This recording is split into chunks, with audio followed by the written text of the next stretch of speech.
ICE has asked the New York City government to have 261 people being deported. Now, this was back a few months ago, and the city decided to deport 11 people, and the rest were fine.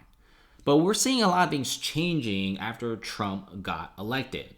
Right now, it seems like New York City is suddenly turning themselves around and not wanting to be a sanctuary city.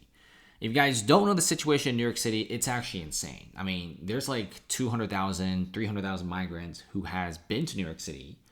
The city's resources are basically drained. The city's domestic population has went down 10% because taxes are so incredibly high, and living in New York City sucks because it's spent every single penny in the migrant crisis. New York is collapsing. But it seems that the moment Donald Trump gets elected, Mayor Eric Adams of New York City was asked whether he still supports the deportation of undocumented migrants. Now, Eric Adams is a massive supporter of New York City's sanctuary status until recently, because now it seems like he wants to be working with Donald Trump, and there could be a potential deportation of like 300,000 migrants. New York City has already started shipping migrants and sending them to Texas, almost 5,000 of them.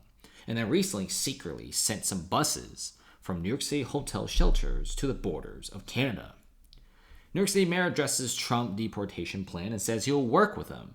The people have spoken. I think a lot of people in New York City are just really frustrated about this. If you just ask like a regular business owner in New York City, or most people on the streets of New York City, a lot of them are really against the whole sanctuary city status. Taxes are so high. There's recently new tolls to go to Manhattan. It's like $9 to $15. It's so expensive. The water bill is secretly a lot higher. Property taxes are higher. It's just so expensive to live in New York City. And Eric Adams said it numerous times, people don't really seem to care about a lot of things in New York City. What they care about in New York City is cost. Everything's so expensive. Taxation is so high. And one of the reasons why is New York City is spending so much money in the migrant crisis. And for the first time, there seems to be a massive reversal. I think it's kind of like the Trump effect. Ever since Trump got elected, we are now seeing a lot of New York City migrants facing deportation.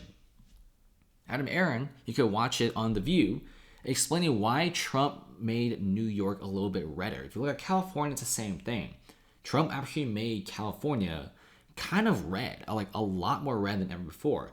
Like, Trump beat Harris in Pennsylvania by an enormous margin.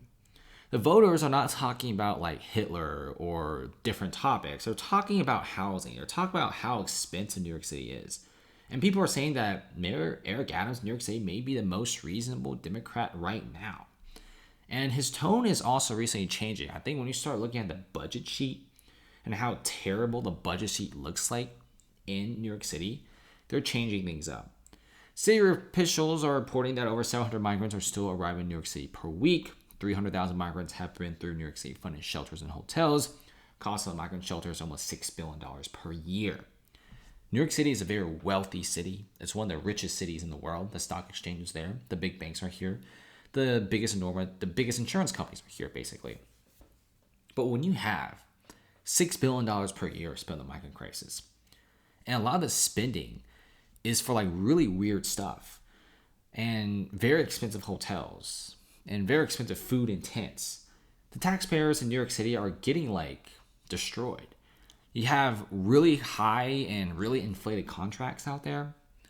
And right now, New Yorkers are just sick of it. New Yorkers are seeing that all this tax dollars could have been spent on them.